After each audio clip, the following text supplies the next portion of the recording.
Hey, welcome back to God's Glory and Men's Real Stories. I am your host, Robert Moore III, and I'm excited that you would join us today for another great episode.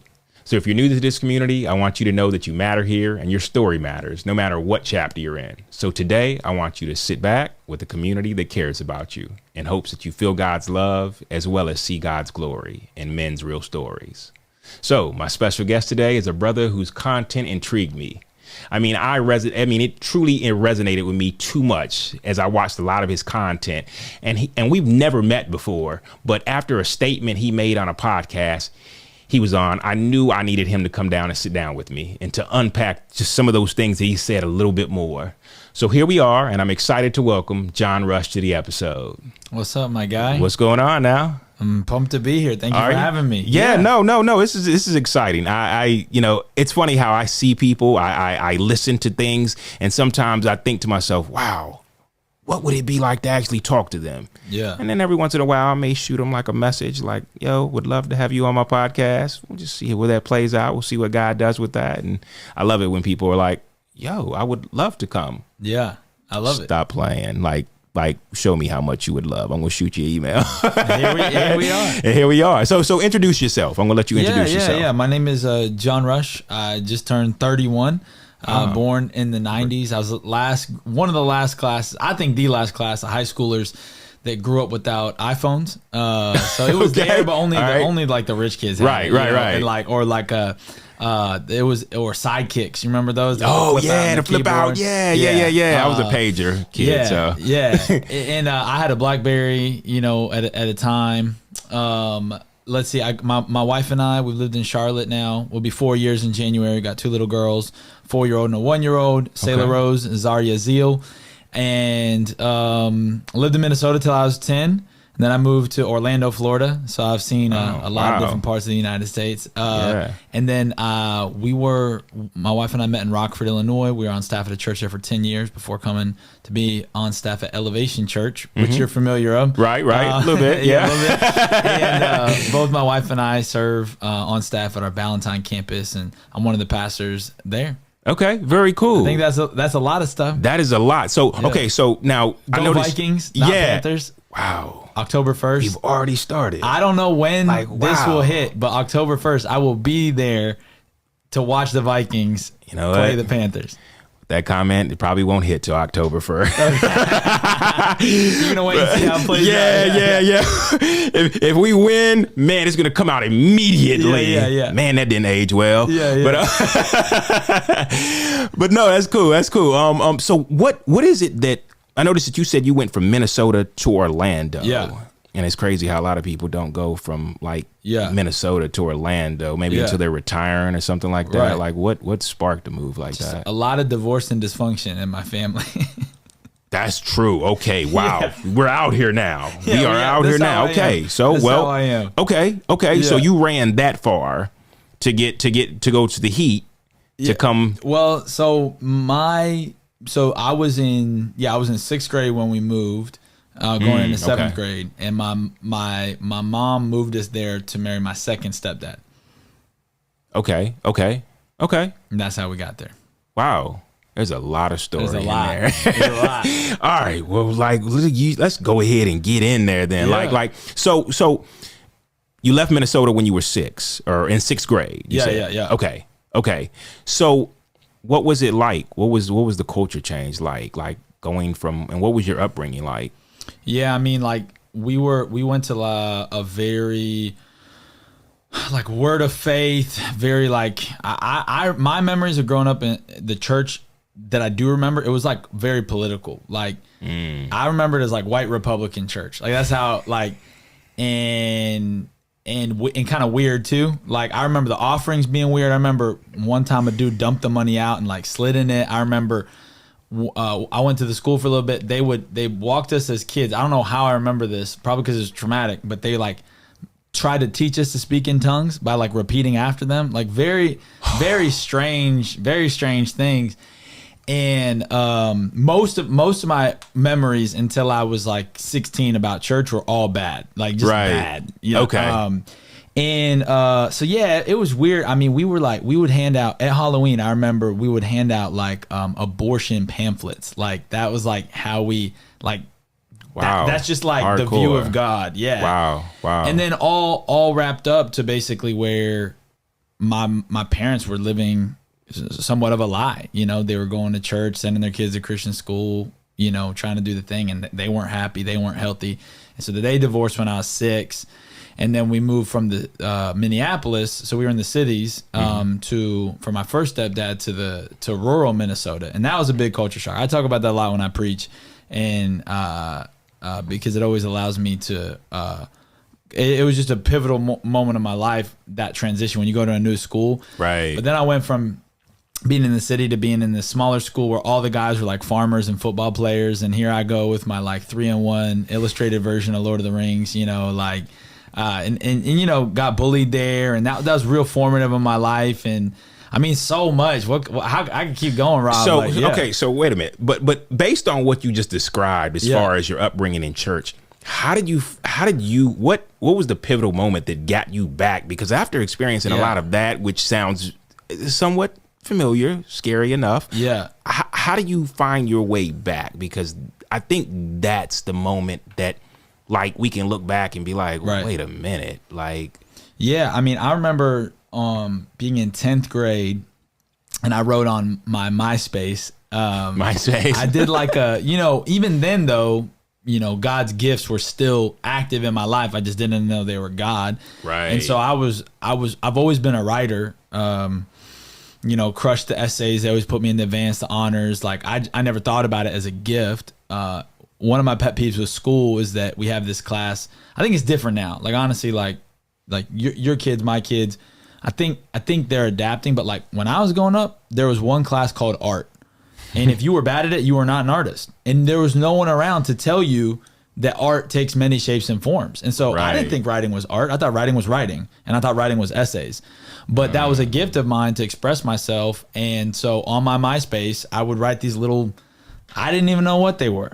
Okay. I guess they were blogs, but I didn't think of it then. It was an outlet for me. Right. And I remember I wrote this post in 10th grade about how I wish I could find it. I think MySpace is crashed or something. I don't even think it exists. Yeah, I don't even. You know what? Yeah. Someone's gonna look that up right now after we've said it. Yeah, find it. I had a fake URL to trick my mom. It was myspace.com/ChristReigns35. And so that off the offset, she'd think I was cool. But when you clicked it, a 3 6 Mafia song would start playing when I get there. So that was the real me at the time. But I put a Christian tag on it so my family would think I'm all good. But Christ Reigns 35. If anyone finds it, that's my MySpace. That. We're gonna find that. Find that. Man, we're gonna have to look that up because I can't wait to hear this. I got all those old songs stuck in my head, bro. Do you have any songs like that? Like. You know what? Okay, so first of all, you couldn't have a MySpace page without having some type of like background song or background pictures that you had. That, like, and it's honestly, it told the story of you. Like a lot of people could learn a lot about people just by looking at their MySpace. Yeah. It was like your biography up to this point. This is the music I like. This is what I like. This is who I am. I like cold walks on the beach where I walk in the sand. Yes. I like to drink these Mai Tais. Like it was like it was truly like your bio of like, if you want to know me, MySpace. Well, and mine was very.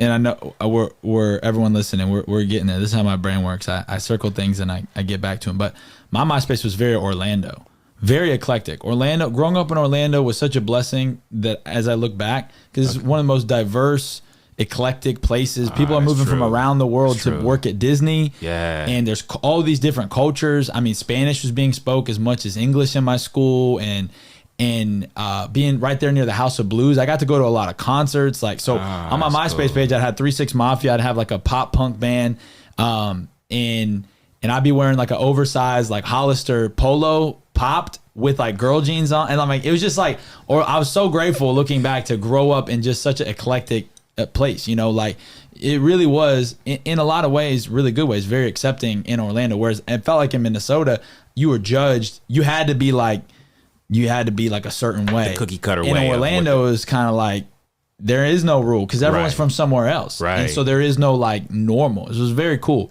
So this MySpace post, I remember writing in 10th grade, basically to the effect that I didn't doubt that God was real. I just didn't want anything to do with him. I'd had too many experiences where I couldn't deny the existence of God, but I had also had so many experiences that I couldn't confirm the goodness of God. And the people, I mean, my mom, our version of church after my parents split was very much so like chasing revivals almost. We never really committed to a church. It'd almost be like, my memory is if there was a church that was just popping off, you know, the preacher was good, or like the Holy Spirit. Yeah, exactly. Yeah. And we roll in.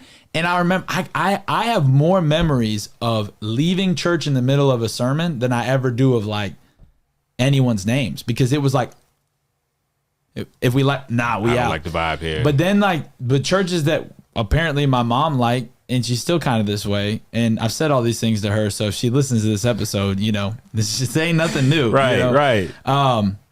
Is very much so like, you know, hyper charismatic. But the problem is, growing up, my memory of all those hyper charismatic environments is they don't have kids ministries. No one is talking to me. No one's meeting my name. I just get dropped off somewhere. Everyone's screaming for 7 hours. I'm like, and then in 3rd and 4th grade, true story, I started having nightmares about going to heaven. Okay. Because all them charismatics people would be like, yes, Jesus, we just want to worship you forever. And this is what we're going to do in eternity. And everyone's shaking and everyone's weird. And I'm just like, oh my gosh, like, I'm like, so when everyone's saying that, like, that in heaven we're going to do that, I remember thinking as a young kid, that's my least favorite thing to do on earth. And I'm going to be stuck there for eternity. And I remember thinking, what's my alternative? Go to hell? Right. So I literally would have like these panic attacks. Like I remember waking up being like, man, I don't want to go to heaven. And I've never heard that before. Like, I just want you to know, you're the first person to ever say the nightmare was going to heaven. Like, but I can definitely see that, because were these, what denomination were these churches, if you know? I think these were like non-denoms out there. So like, for an example, is like there's this like IHOP is International House of Prayer in Kansas City. I don't even think it's not a denomination, and there's no shade to them, you know. Right. But like when we would like go on summer vacation there, and I remember going there and like when they were in like a trailer. Now they've got this huge ministry. They pray 24/7. Sounds great. I remember we were in there in the beginning days. Mm-hmm. But all my memories are sitting there and being like, man, can this be over? And I'd be in the back by myself drawing Star Wars pictures. And I'm not even good at drawing. That's how stuck I am. Yeah, okay. So what it sounds like is that your outlet was in a manner of speaking. Back then you probably wouldn't have called it this, but you journaled a lot. And you journaled wherever, whether it be online or whatever. You put your thoughts down. And I was super into toys too. I make up stories. Very narrative with toys. You know, I watch it in my oldest too. She's that same way. And some of it's beautiful, but some of it was like, I'm trying to make up any other world but the one that I'm living in right now. Oh, wow. Okay. So in your mind, tell me if I'm wrong here. Yeah. In your mind, basically the way you were processing it, that if I can create a story, if I can create a life that's outside of the life I'm living right now, then I can live in that world. Yeah. And like I've early on, like, I was impacted by stories, you know, like genuinely, like Lord of the Rings, like it did something to me. See it, the works of C.S. Lewis, you know, like, you know, even here, I'll give a shout out to my weird upbringing. Like there was one guy named Frank Peretti. He's like a Christian author, but like, I think I've heard people make jokes about him. So I feel like if you analyze it, there's probably a lot of stuff you could do. But at a young age, like he basically would write like almost like Indiana Jones Christian stuff. So like, what if Goliath's brother was still around, you know, in 1998? But bro, at a young age, that stuff captured me, and like the narrative stuff, and like what I've realized now, and what is a big passion of mine, is like that's God as much as someone I get strumming exactly on a guitar, right? Like, and I think what finally helped me come to this moment of following Jesus is when I went to a church when I was 16, just started junior year, and I just met people. It was a small church, as a church plant, and at the time the youth ministry was like almost as large as the Sunday attendance. There'd be like three 300, 350 adults on Sunday, but at our youth ministry, there'd be like 200, 250 people. And so I didn't know, but I was kind of caught up in like a youth revival. No one made a TikTok about it, but like it was in this church was relational. It was creative, of course, worshipful. Like it was not that it was like not worshipful. It was all of these things. And more than anything, I found a place where people saw me. And I felt like so much of being around Christians was like, hey, get you out of the way so we can focus on God. And I just think we sometimes minimize God's attention span to our own inability to focus on more than one thing. And God's like, I see all of it. And like, and even think of Jesus, like how many worship sets was Jesus in? That's a good question. And yet the portrayal we see of Jesus, he's like, yeah, bring me the children. Right. Whereas I'm in all these churches that are just like either don't have children's ministries or it's weird or they're shoving the kid. And Jesus is like, nah, I'm about it. Right. You know? Right. Like, I'm here for you. As much as we're here for him, he's like, I have the ability to be omniscient and be here for you. Right. Right. Okay. So that's okay. Wow. You got my head turning now. So wait. And you said it was about 200-300 kids.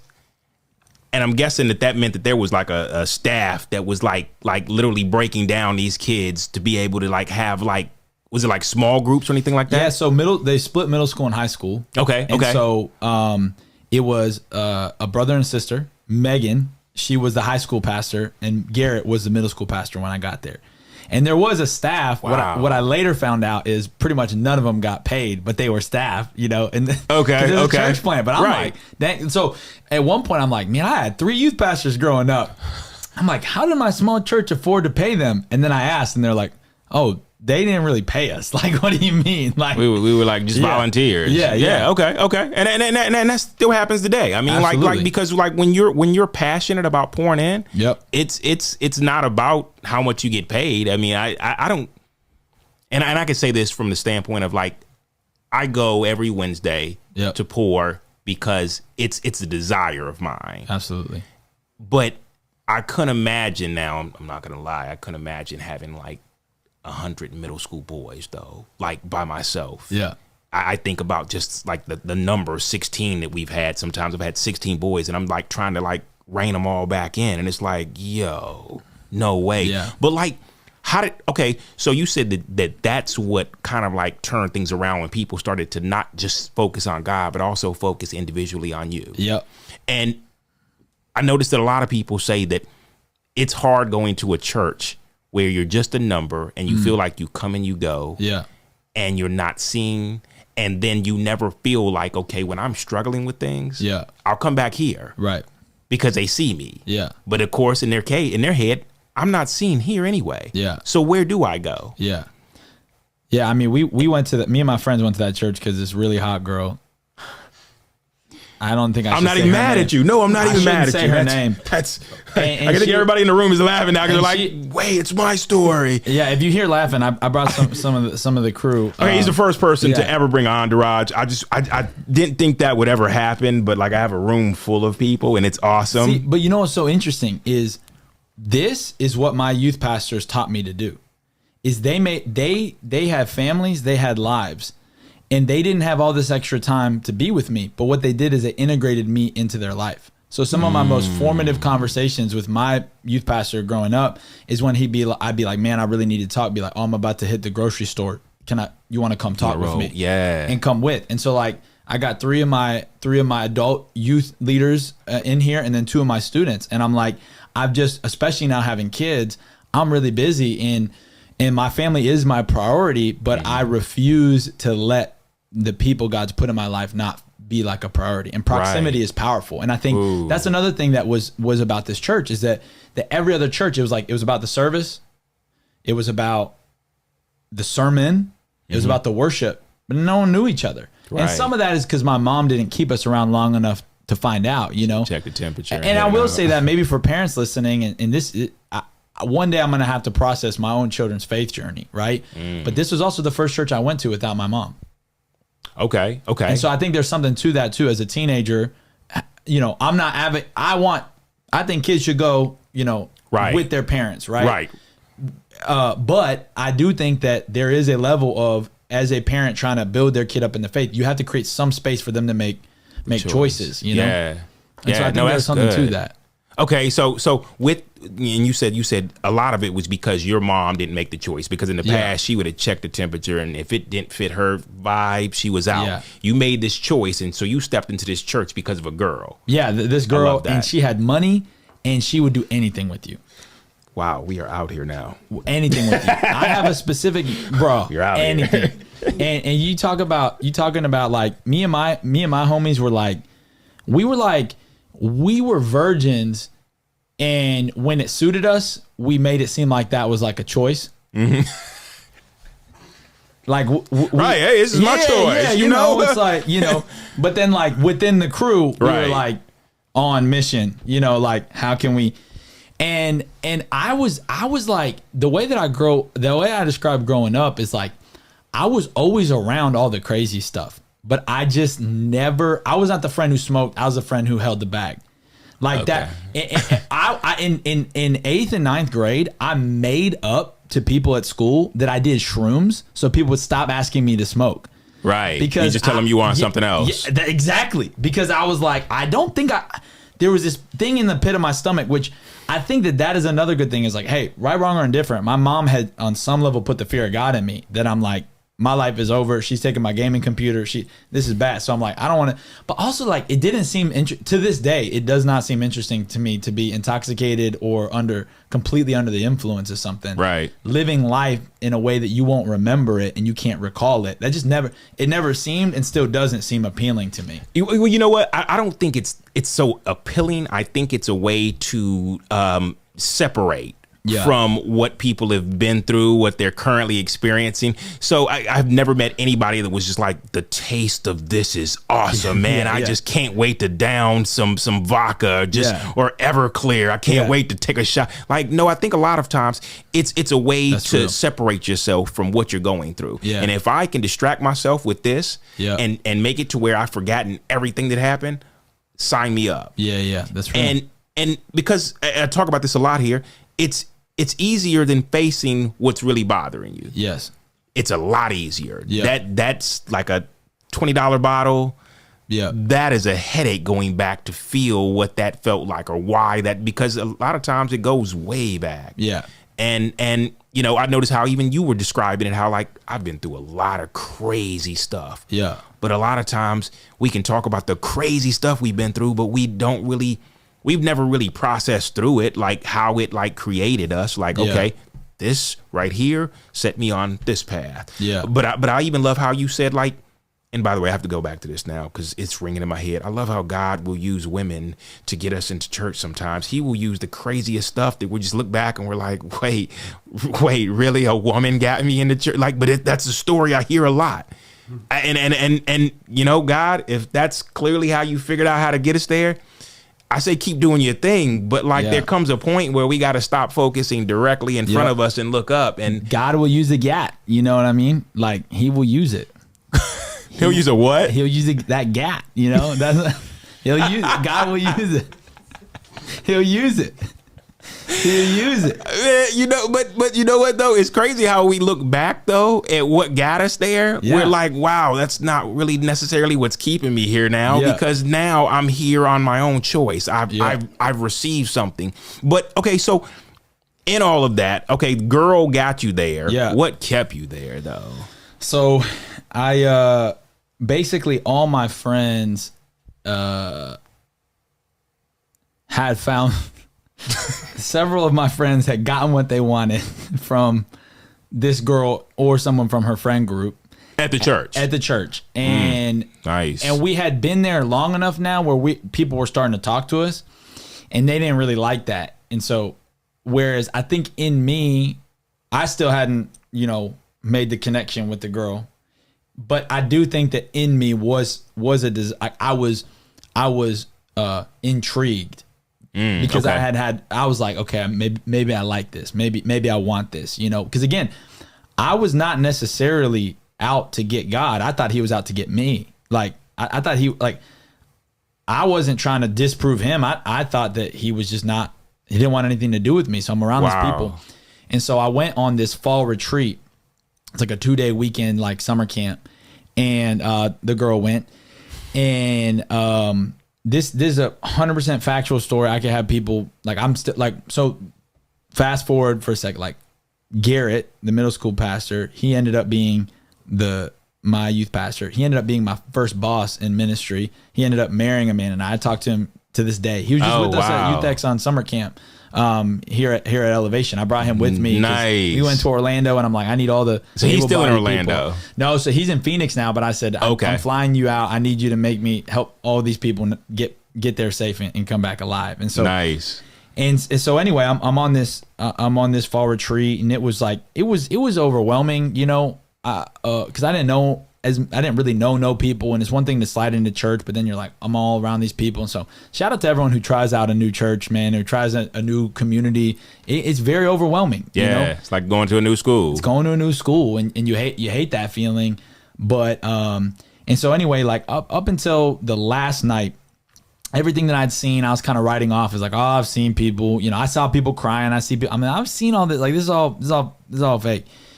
And no lie, the last night we're about there, they called everyone to go to dinner, and the girl looks at me, and she's very like, she was very attractive, and I had historical evidence to know that she was down, like she was, and so I was like walking around this church camp, honestly trying to get some, and on the way they call everyone to dinner. And I'll never forget, she looks at me, because this is how she was. God bless her. God save her. She looked at me and she goes, while everyone's at dinner, do you want to go back to my cabin and have sex? And I'm like, it's like from a movie, right? Like this is like it's like if this was a movie, the nerd character that had overcome his father issues to somehow become a popular kid against all odds while still being a nerd kid and chase down this rich, pretty girl. And it all culminates to this moment. And something in me was just like the time I've been around drugs and alcohol, something in me was like, nah. And it was so weird because in many ways I was standing in front of the thing I had worked my entire adolescent life to. You're at this camp for this. You got to this moment, and every bottle of Axe body spray that I had gone through, every condom I had bought just to have it on me, like I was gonna do something with it to boost my confidence. Everything had led to this moment, right? You know? Gigabytes of pornography, Robert III. I mean, so much, right? It led to this moment, and I was like, no.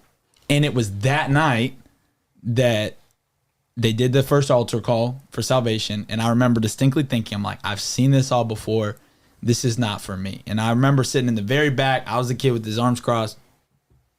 Right. And I remember I said to God, right? This is so funny. Some of us who are, maybe some people, you're listening to this and this is you, or this is for someone in your life. Some of us who try to act like we have the most problems with God and we have the biggest doubts, we spend more time talking to him. Because we're expressing our doubt. Who are you talking your doubts to? Right. Who are you talking to when you're saying that God's not real and you're mad and that? So I remember saying, man, you know, if this is God, then you're going to have to speak to me directly. And then they did something at this church I'd never seen at the other churches. The speaker came back up, and so this was Megan. This was of the brother and sister. This is Megan. She gets up there and she goes, people are already crying. Everyone responds. I'm sitting in the back. And she goes, this is I feel like I need to do a second altar call. I feel like there's some people who have not made that decision yet. And I specifically feel like there's someone in this room who feel like they've heard all of this before and they're looking for a sign for God to tell them that he's here for them. Basically, she goes up and says exactly what was in my head. And because the main altar was already full with all these crying kids, that night they had like a drama. Again, our church is very creative, and that appealed to me. And in the last scene of the drama, a kid dies and everyone goes to his funeral. And so they had constructed a graveyard on the stage, and in front of the stage was taken. And so the six of us, it was only six of us that responded to that second one. They led us onto the stage, and I prayed the sinner's prayer on a literal graveyard. A makeshift graveyard. A makeshift graveyard. Wow. And then from that moment on, that next day, they had me tell my testimony on stage, put a mic in my hand. They gave you a mic. Coming off the bus, my third youth pastor, Bronson, he's a campus pastor at a great church in Alabama called Church of the Highlands. Amazing man of God. I get off the bus. He looks, I can see the steps of the bus. He goes, Rush, you like to serve, right? And I'm like, huh? And he's like, great. And I didn't even answer. And he's like, we set up for youth at 4:00 on Wednesdays, and we set up for Sunday church at 5 a.m. on Sundays because we were a portable church. And my entire junior and senior year, I was there every Wednesday, every Sunday, setting up pipe and drape. And this is the funny thing, where now people know me as 31 John, and I'm on staff at Elevation, and I like to talk and I like to be on microphones. I'm like, you don't know me. You don't know what, like, you don't know me. Like, right. And I think what's very interesting is that sometimes we don't realize the spiritual development that can come from simply just serving in the house of God, having that commitment, the commitment to contribution. So yeah, I mean, look, okay, so I say that one all this. No, I appreciate you just dropping all that here because normally I'm having to like pull it out.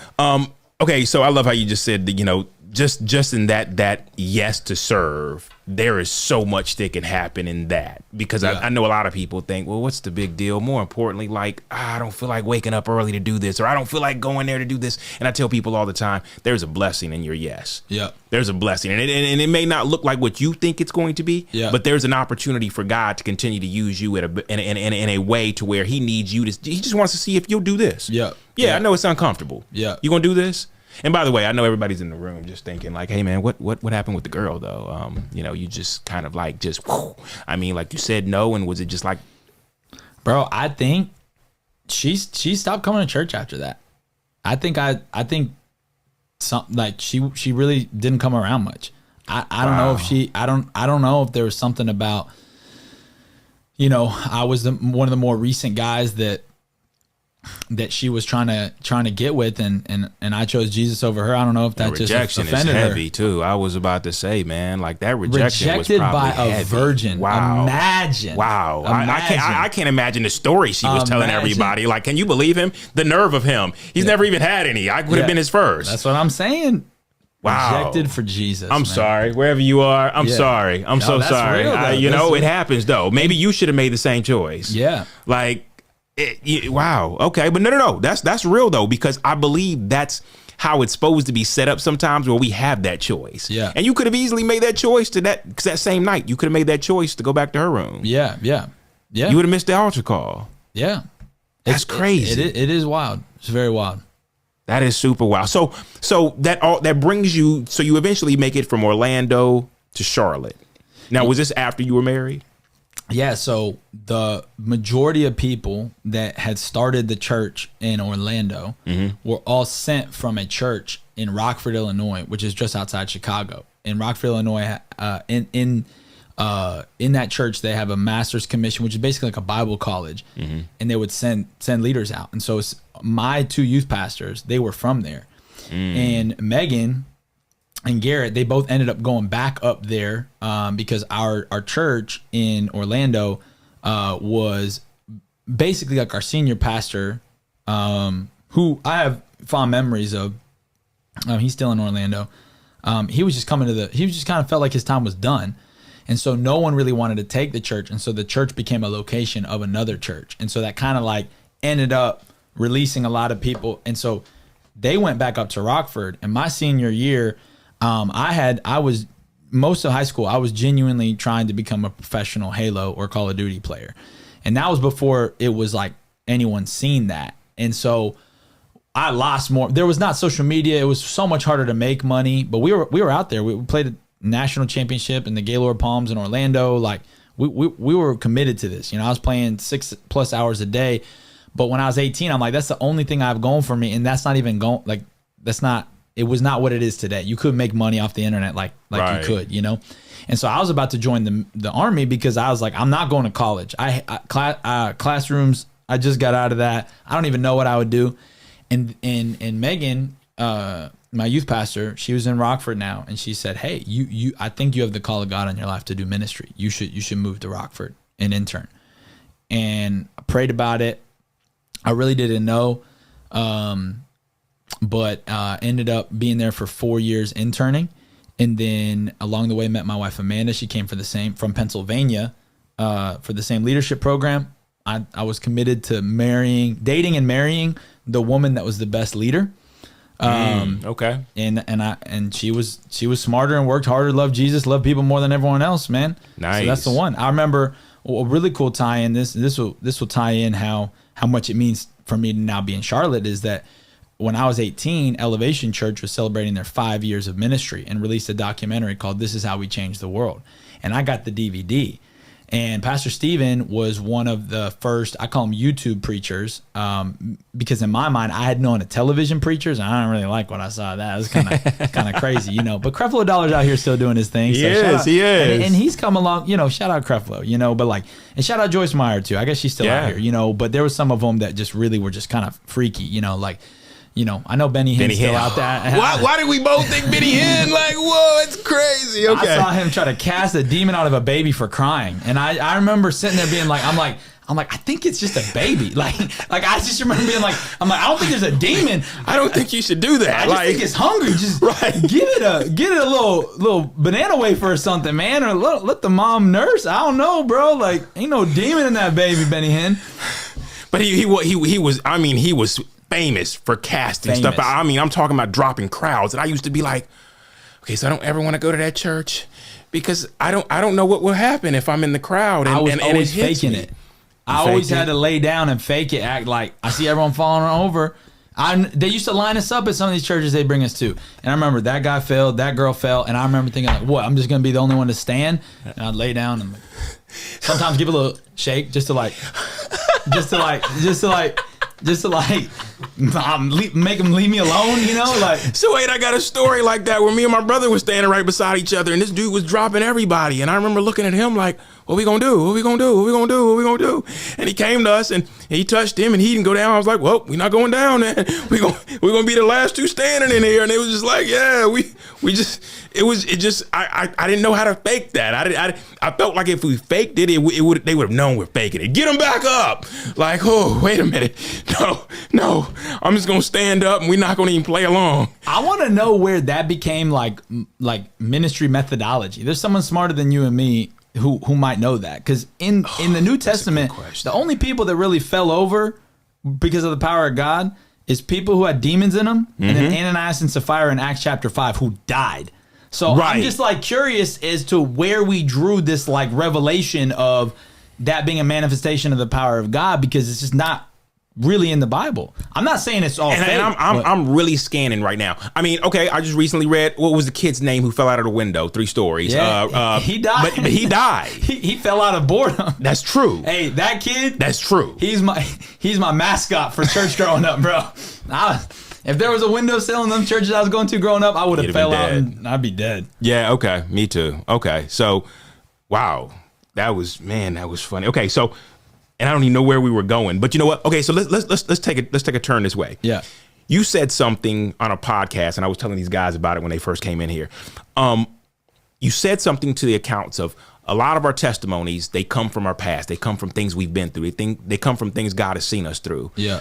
But you said, but the thing is that we're all living in a testimony that's yet to be told. Yeah. And a lot of us don't want to talk about where we're at right now, because what if he doesn't do what he did back then? Yeah. What if he doesn't meet us where we want to be met or based on our expectations? Yeah. And I was like, whoa, that's heavy. Yeah. Because that is a hard one. That's a hard testimony to tell when you don't know what direction God's going to take you. And you don't want to be like, well, I think God's going to make me this, or he's going to take me here. And now you've kind of put that on ink. Maybe you're on camera. You got people that are witnesses. And now it's like, okay, God, don't make me look crazy. Yeah. Please, make this come true based on what I said and not what your plans are. Yeah. And I can recognize how even in my life, I am still a living testimony that is currently going through things that there's some things I feel comfortable talking about. Mm-hmm. Then there's some I'm like, sheesh, God. I mean, I know you want me to witness to people, but with the current stories, how is that going to help anybody if they've yet to see what you're going to do? Yeah. So I had to unpack that more with you because I recognize how we're all in seasons right now where things may be heavy, even though we come into church and we're like, yeah, brother, everything's great, because they put us in a space now where we have to encourage others. Yeah. And sometimes our testimony or our stories that we're currently going through, well, that might not be encouraging if I tell them that's where I'm at right now. Yeah. I mean, it's tricky because you never want to create an environment where you make sin feel casual, like where you try to downplay sin per se. You don't want to do that, right? Like you don't want to do that. I've seen people do that, and I'm like, it's just, whenever I see a culture of that, it's not long before that person works Jesus out of their life. Because if there's not, I believe the fear of God is essential. You know, like the Bible says, his kindness leads us to repentance. Yeah, but so does that backhand. Acts chapter 5, Ananias and Sapphira dropped dead. Let me tell you, it was a mess. Like, I still don't get that. People always try to pretty up God. They're like, yeah, well, you know, Jesus, he's different than God was in the Old Testament. Like, in the Old Testament, he like killed people. And I'm like, bro, read your Bible, G. I ultimately, I'm thankful for a God who is so much, his ways are so much higher. And I can't even fathom or process all them. He actually doesn't require of me that I understand or agree with all of what he does in order to follow him. Yeah. And in fact, there's a lot of faith that I have to follow him in ways that I don't understand, and maybe even follow him in ways that I don't agree. And I would rather err on the side of trusting the God who created the universe than trying to scrape out my own little understanding or even subscribe to the thoughts of a man. This is something that I do not hear talked about at all. When people try to create a framework of life without God, I go, who are you putting your hope in? Because 100% of human problems were caused by humans. Right. Like we ain't the dinosaurs. We didn't get hit by no asteroid. Right. Like, we don't got like. There's not a lot of things coming from space that like sure, natural disasters, you know, they're unfortunate, but wars, disease, social injustice, you know, abuse, like all of the problems we have in humanity were caused by humanity. We did this to ourselves. Right. And so to where outside of a higher power, people think that they see some hope. I mean, we raise up these political figures and activists, and I'm like, but you know, okay, so wait, I think that more people put hope in themselves, which is why you hear things like I'm self-made or I trust nobody but me. And so in putting my hope in myself, I can't now, I have to not let myself down. But when I I think that's what happens. Yeah. A lot of people get to a point where they've put everything on their own back. Yeah. And when it doesn't work out, they're like, well, then I'm lost. Yeah. Like, I don't know which way to go now. I've hit a dead end. I did everything I could in my power. And now I'm sitting here on the ground. I don't want to get up.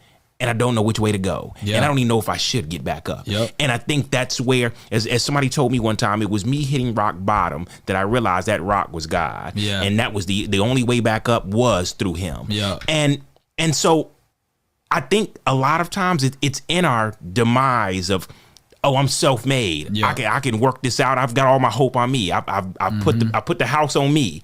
And it's in us realizing that, sheesh, even with all my strength, I couldn't do it. Yeah. So where do I go now? Who do I look to? And at that point, it's crazy to say, but it's like the first person that will come along or that's been there to say, you know what? I know somewhere where you can go. Yeah. I know somebody who still loves you. I know somebody who still wants to walk alongside you through this. You're not alone. But it just depends on who's there. Yep. And that's why you have so many religions. What are they saying now? That was the biggest religion. They're trying to say the biggest religion right now is what are they saying? Not Islam? I think it was Islam. Yeah. Yeah. But think about it though. Think about how present they are a lot of times. Yeah. And it's not that they're the best choice. Yeah. Because we know that's not the case. Yep. It's that I was in a place where I was down and out, and somebody was there. Yeah. And their light was a lot brighter than my darkness. Yeah. And so I feel like I'm sitting here and I'm like, ooh, do you want to say that? I'm going to say it. I feel like a lot of churches are so focused on who's in the church already They're not focused on the people who are looking to be recruited or 100%. want to be found 100%. or need to be found. Yep. And it's like, well, we got a good enough full church here. Mm-hmm. But if we invite anybody else in here, I mean, we'll be taking in people, and who knows what their problems are. Yep.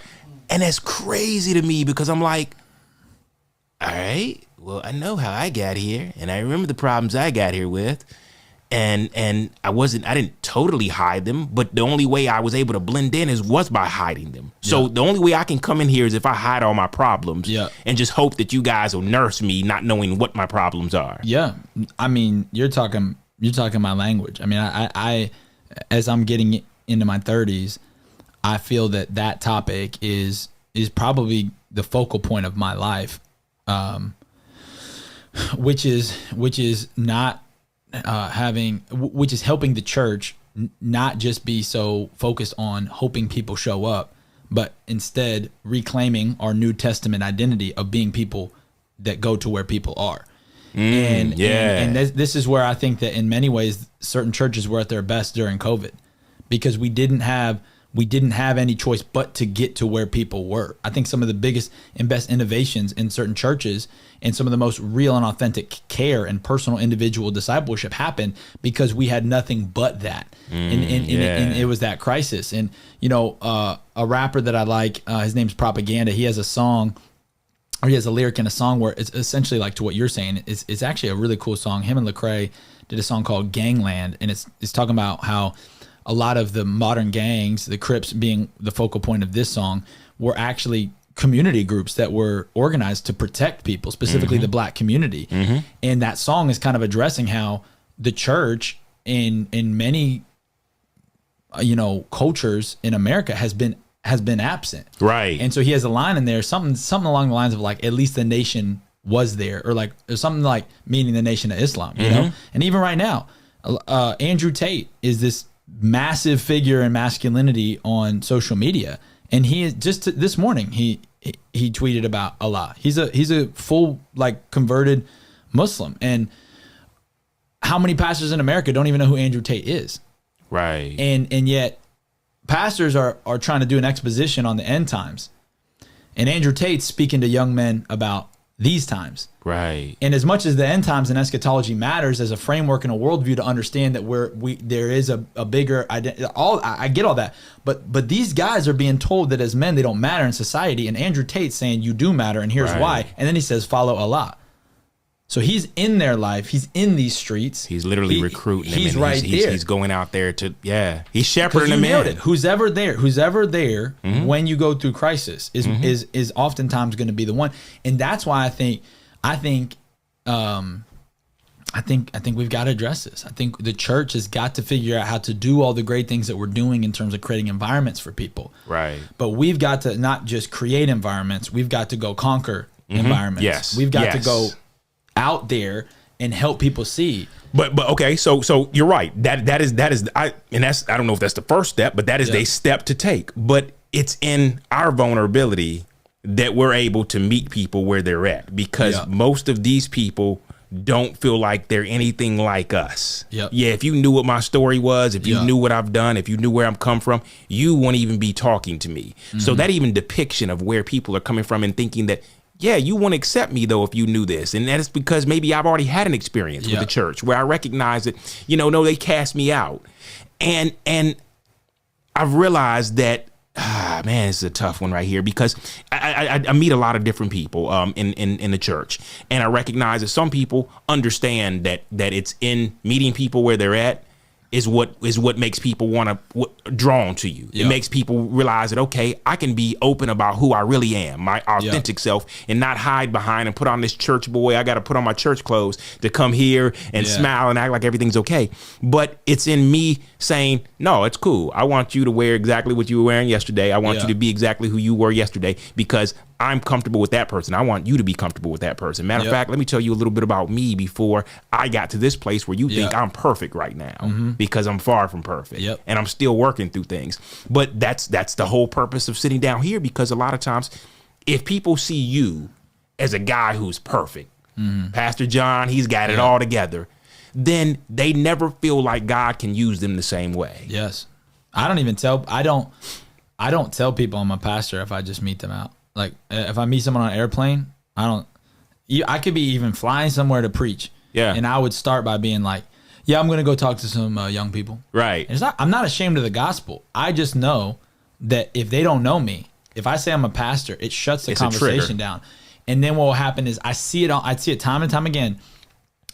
They may have swore in our earlier conversation on the plane, and they go, "Oh, I'm so sorry." And I'm like, and so right now, I think to that quote of what I said, our pastor has this brilliant thought around this idea of a time-lapse testimony, is that for some reason in our head, the things that God has done in our past, we act like it took this long, and we tell it like this. Right. So if I'm somebody this around church people in America, these are the two main narratives regarding struggles that I see. I either see this really cute 3-minute video, normally linked to a baptism, about how I was an alcoholic and now I'm not an alcoholic, and then I came to church and my granddaddy came to church, and my 17 cousins, and, it's beautiful. And here we are, and they're like, okay, so that's how they were back then. And then the other narrative that we see, and this is more just the news, megachurch pastor sleeps with blah blah blah, fired, kicked out of the church they started. So you have these two extremes, and I think we're all asking, so where is the space for what I'm going through now? Right. I know you've created a safe space for what I went through. Right. But over here it seems like if the quarterbacks of this thing can't even have problems, like what about me? Right. And so I just think we have got to figure out how to create more of a culture where people in atmosphere. And yes, I think small groups are part of the answer. I just think we drastically underestimate in our church world how difficult it is for the average person to even get themselves in that environment. Mm-hmm. Think of how strange a small group is. So you go to this church and you sit in this crowd, and then you're supposed to go to this dude's living room. And then around these 6 guys you don't know at the end of a hard work day, mm-hmm.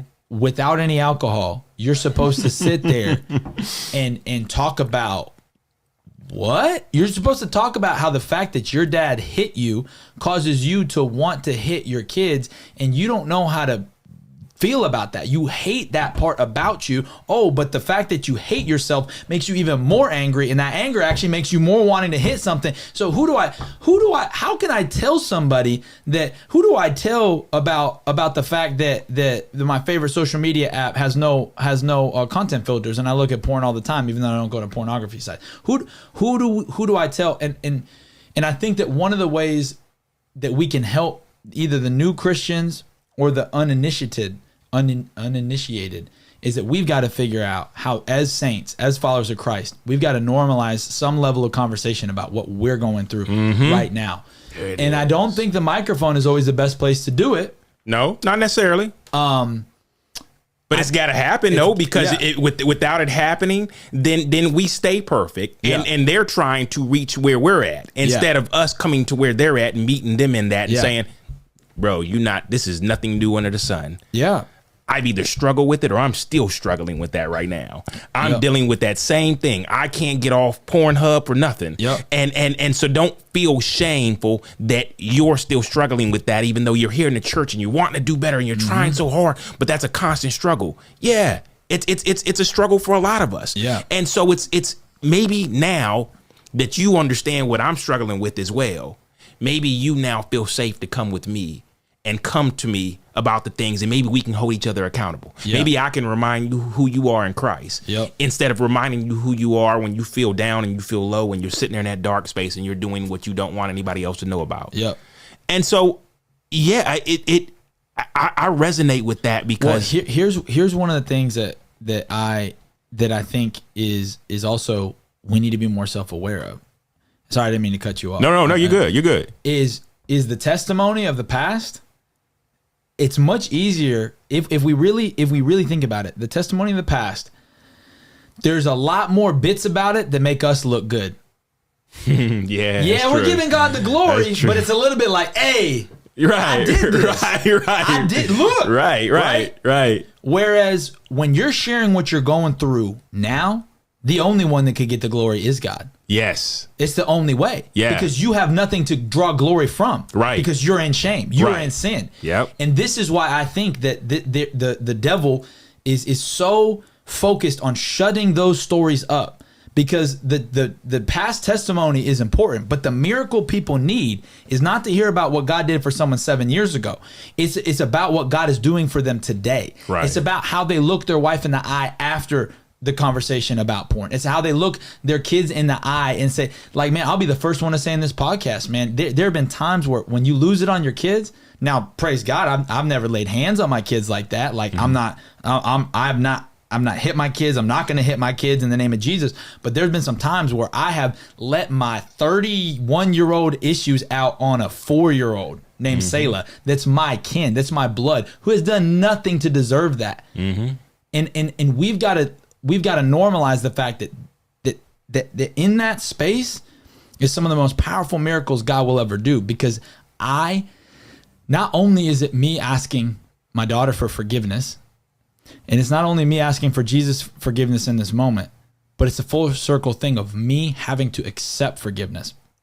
And accepting forgiveness is such an act of faith and God glorification, because in that moment, there is nothing that I can take credit for. Right. It's almost painful. It's almost like inconvenient to accept God's grace in those moments because I can't take any credit for it. Right. But I love talking about my past stuff because I can kind of think about, and I remember I made this one choice and I talked to my leader and, I downloaded this app and I got a lot of willpower. We don't tell it that way, but man, I think, when the Bible says that they overcome by the blood of the Lamb and the word of their testimony, I don't think it's just about the past. I think it's about right now. Right. And I think to myself, how many people would never have gotten to the big moral failure if they were able to be honest about the small ones.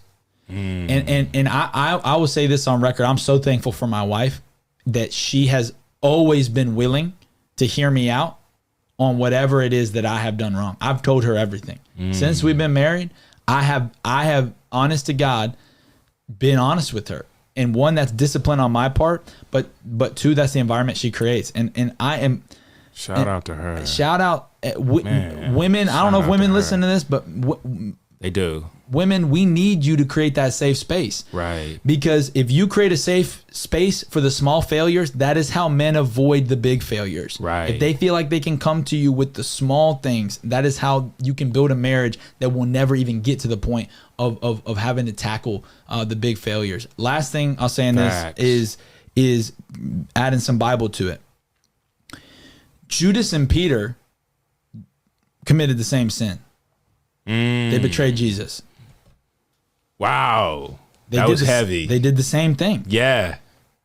And the difference is that Judas actually was still so caught up in his own self-righteousness that he wasn't willing to go back to Jesus, and he ended his life. Yes. Because both had come to a point where they were beyond repair. Right. Peter had given up on Jesus in his worst moment. He had lied. He had sinned publicly. How could Peter ever go on to be the rock? How could he preach? How could he live out his calling? He had in front of Jesus' greatest enemies in his time of greatest need betrayed him, just like Judas did.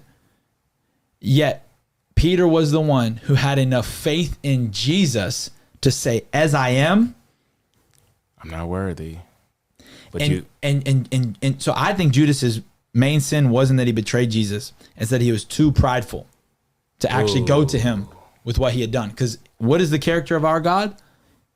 If he can restore Peter, he's a graceful God. He would have restored Judas. Exactly. If he can turn Saul to Paul, he could have done it for Judas, but Judas wouldn't let him. So many of us, we're ending up having Judas testimonies instead of Peter and Paul testimonies, not because God's not good, but because we won't bring it to him in the first place. Sheesh. I don't have a mic drop on this thing, but man, I've never heard that perspective, but that's so, because I've always thought about it from the Judas part of that. Imagine if he had have gone back. Imagine if he wouldn't have felt so ashamed. He wouldn't have. Wow, that's heavy, bro. Wow, that's heavy, man. You're gonna leave us on that mic drop just like that. Just think about it. No, think about it. That's heavy. Yeah, Judas died a few hours before Jesus. If he just would have waited. If he just would have waited for Jesus' blood to shed, he would have realized he didn't need to end it all. But he was so consumed. Someone had told him that whatever he broke in his life, he had to put back together. But okay, so wait a minute. So let me just reframe it from a different side though. I think a lot of us have been in that space of Judas where we felt so ashamed of the things we've done that we don't want to come back and face anybody with it. I personally have been so ashamed of things I've done that I didn't know how I could come back and share that with anybody. Yeah. Matter of fact, I didn't even know how I could come back and continue to do life with that shame and look people in the face. And that thought of saying, I might as well give up, it's heavy. I mean, it's sitting right there. It's almost like a get out of jail free card. Yeah. So a lot of us choose it. Yep.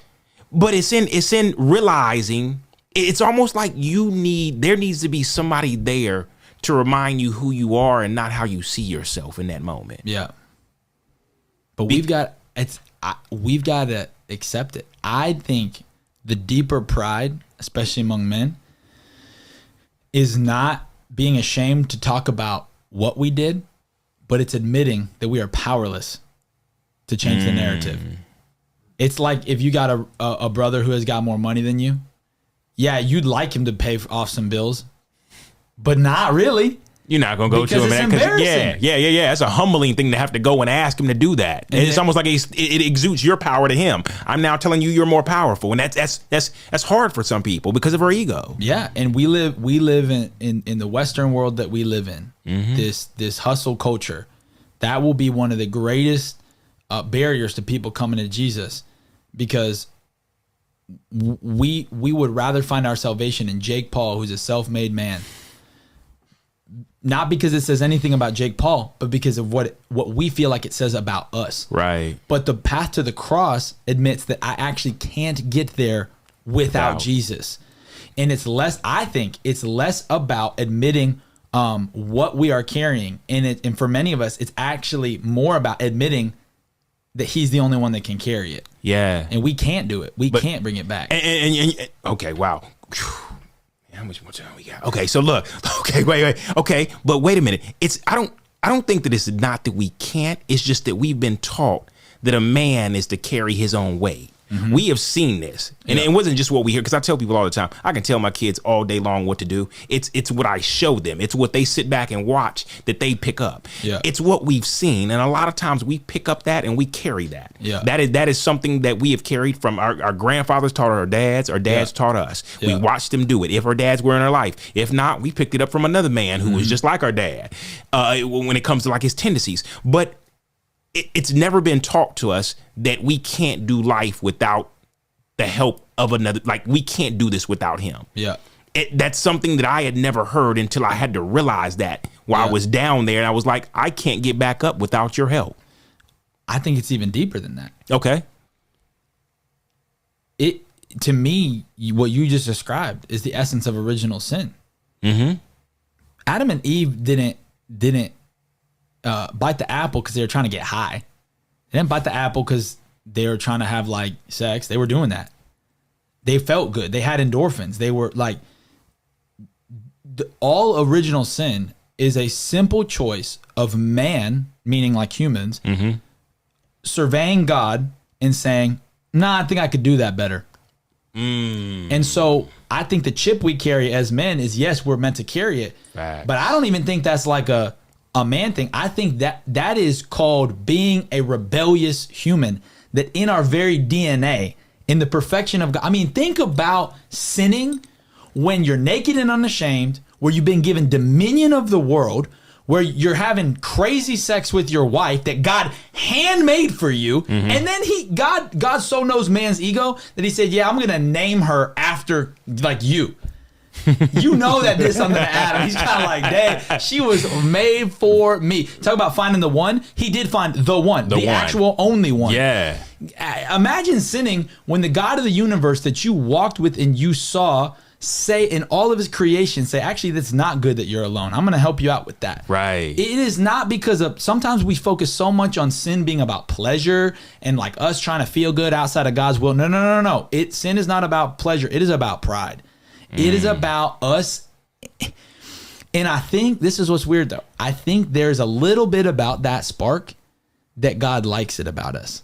Not that we try to do it without him, but because he knew we would have that, because he didn't make robots, he made humans to be in a relationship with. Yeah. And so as much as it probably annoys him, I think he saw it coming. And I think that the beautiful masterstroke checkmate of all of creation is that God will end up in eternity with a group of image-bearing, self-thinking people who went through this giant story arc that when we end up in eternity together, we're going to be doing more than singing worship songs, I'll tell you that much. The last chapter in the Bible, Revelation, it says Eden restored. So for all the talk about all the 17 eyes and the 1,000 blah, blah, blahs and all this stuff, I think there's multiple dimensions to all the multiple dimensions. But let me tell you God's ultimate plan. It starts with Eden and it ends with Eden. His plan was always to put us in a supreme environment, to be in relationship with him and each other, and to have life and life to the flourishing. He's got it all figured out, and it's going to be a great storyline. So hopefully that depth didn't take someone off of the very practical way that you broke it down. It just helps me to know that sometimes what I'm struggling with on a sin level, it's just in my blood. And that's why I need the blood. It's even deeper than what my dad did to me. It's deeper than what his dad did to him. We've just got the moment, this is something that I think that the theology of depravity gets right a little bit, which is like some Calvinist stuff where they're like too extreme. They're like, man is only evil, kind of. But I'm like, there is a level to which until we realize our own futility of existence outside of God, we will not actually appropriately surrender to him. And anything in my life that is not in line with the way God has created me is less about preference, and it is ultimately about pride, saying, no, God, I know I can do it better without you. Right. So I'm going to carry it without you. And I think right now we are set up in a sphere of eternity where he says, I will let you, so that the world can know what it looks like when man does it without me. Every failure of every man, of every culture, of every society is a monument to God's ultimate design, because it's a contrast of what life looks like in the absence of God's plan. And as much as it pains him, I think, to see us go through these things, I think it is an ultimate story arc for us to be able to look at the ruins of our best efforts. If Rome fell, that when Rome fell, historians postulate that technology was set back 500 years. That's older than America. Right. If Rome could fall, the height of humanity, why do we think that our lives could be built without Jesus? Right. Man, sorry, this is Celsius. I was about to say, but what did they put in your cup, man? Good Lord. Hey, but no, I appreciate you breaking that down, because even now I'm sitting here like, yeah, no, he's got a point, because I was there. I was like, I can do this without you, man. I'm seeing how it looks in my family. I'm good. But nah, that was facts. That was good. So we got to create that safe space. Yeah. So maybe this podcast is that safe space for some people, and my prayers for everyone listening that you would find a couple people that you can be real with, and you can say, here's the thing I'm drinking too much of. Here's the thing I'm eating too much of. Here's the hole in my heart. Here's the coworker that it's more than just text, right? Because this is the other thing that we don't talk about is like most affairs do not start physical. Most affairs start emotional. Oh, definitely. And as much as men want to have sex with everything, what really takes us over the top is when there's someone that will appeal to the emotion side. When we feel honored by a coworker more than we do our wife. Yes. And what we do in that text thread, what we do in the way we look across the office. When we think it's innocent. I got homies who I'll tell, I don't really go places alone. And that's not because I'm trying to look cool, but I'm just like, I got accountability with me. And I got a backup of it. I got friends. If I'm around, like if I'm traveling somewhere, or if I'm just in a mode and there's just a girl who I feel this energy towards, like I have friends that I just call. And because the moment you bring it to the light, it disrupts the signal of the enemy. It disrupts the signal of sin. Sin thrives in the dark. This is what we know. Right. This is what we've gotten right over these years. Definitely. It thrives in the dark. It thrives in ambiguity. So I hope some people find a safe place and know that everyone you've ever looked up to has had mental health problems. Everyone you've ever looked up to has had some form of sexual sin. Thank God social media wasn't around for Billy Graham and Dr. King, because it would probably ruin a lot of our understandings of their perfection. The Bible gives us a more accurate view of David. What David did, he would have been fired from every megachurch in America right now. Right? But then somehow God, and we need to read our Bibles because God shows us this narrative. Solomon built the temple, but David was the temple. Because Solomon is never referenced in the New Testament, really outside of the fact that the temple is after him. Right. But David, despite his sin, despite not being able to build the temple, is consistently referred to in the messianic line of ascension. Yeah. And even when Jesus is walking by them blind men, they don't cry out and say, son of Solomon. They don't say son of Samuel. They don't say son of Elijah. They don't say all these people who like maybe have better track records. Right. They cry out and they say son of David. Because God wanted us to know that even our he wanted us to know that even our best hero is very flawed. That the man who slayed the giants had giants in his own life that he fell to. Right. But that he also wanted us to know that even when you fall to that giant, that if we are men who will have a heart after God and we will worship him. You know, David did this thing where he would worship God almost naked. And I don't think he was just trying to do it because he was trying to be fancy. I think he was so aware, like we should be, of how close we are to the line of sinning every day that we're like, man, these clothes can't even separate me from God. I gotta let him in because there's demons in here. There's sin in here. And so Son of David is what the King of Kings and the Lord of Lords allowed himself to be associated with. You can go down through the whole line of Jesus's genealogy and you see all the flaws, all the crap. And so God's not ashamed, you know. I'm just preaching. I got to shut up. But hey, he's on the road. Somebody give him another drink. No, that's good. That's good. What brings you shame? This is my last. Okay, all right.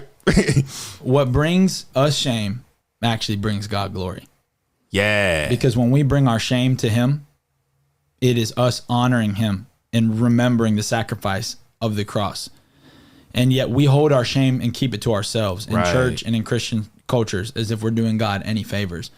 But just know that as painful as it is to bring that offering to God, your shame is actually one of the most worshipful things you can do is bring your shame to life. It's why in the Old Testament, the offerings, the animal offerings, yes, they brought the best, things of the fly, right? But they killed them. Right. So it was, yes, about sacrificing something good to God, but I would say the greater underlining of understanding the atonement would be that God always wanted us to know that when we came to him about our sins, it represented death. But he is honored by that. The aroma, in the same way that in the Old Testament, the aroma of the firstborn lamb would go up to Yahweh and it would fill his nostrils and it would bring down the presence of God and in the holies of holies and the tabernacle and the tent of meeting and in the temple and all the different iterations of the house of God. I believe that when a man says to another man, hey, here's what I'm going through. Here's what I'm struggling with. I believe that it sends an aroma to heaven. And when we bring it to our Father, it sends an aroma to heaven that although it signifies some kind of death in our life that we're embarrassed about, it also is reflective of the sacrifice of Jesus and us bringing glory on the fact that he's the only one that can save us and change us. Boy, he gave us a lot there. You got a lot to unpack in this episode. You might need to do a part 1 and part 2. Yeah, you got a lot to unpack in this episode. Whew, man. Well, bro, I appreciate you coming. I normally give people like the opportunity to be like, hey, look, well, what would you like to leave my listeners with? I think you gave them a lot to really I'm sorry sit on. I'm sorry if I railroaded it. No. This was good. This was all good. This was good. This is good. This is what was needed. Because even I'm sitting over here thinking like, yeah, everything that was right. Yeah, no, definitely. That resonate with me like normally. Wow. Okay, so I guess before we leave out of here, if there is a way, tell my listeners how they can connect with you. How they can. I don't know if you. I know a lot of people that connect with you are normally the youth. But how people can connect with you. Yeah. If that's so if you're into like gaming content, you find me on Twitter or x.com at Jon W. Key Rush. For my faith and my leadership content, and really the best way to get a hold of me is my Instagram, Jon W. Rush, JONWRUSH. And if you can do me a favor and go look up at JONRUSH, it's a homie that I've been trying to get in contact with who's got my @ It's been inactive for 7 years. I've been trying to get it. So report that account as an imposter to me so that account gets deleted so I can just have Jon Rush on Instagram. I've found this dude's cousins. I found him on Facebook. I don't even know if brother's alive because no one can get a hold of him. I have his cousin. I found his family through Facebook trying to get a hold of this man. Like, I'm not scared at all. This guy's out here looking at people's family out here. I'm just trying to give him some money. So hey man, I'll pay for it, right? I will pay for it. He don't use it since 2015. I've been trying to get this dude to respond. He doesn't use his account. I'm just like, give me my at. So now I appreciate that for the men of God, the army of men. Just report him as an imposter of me. So we can do this, brothers. Let's make this happen for Jon.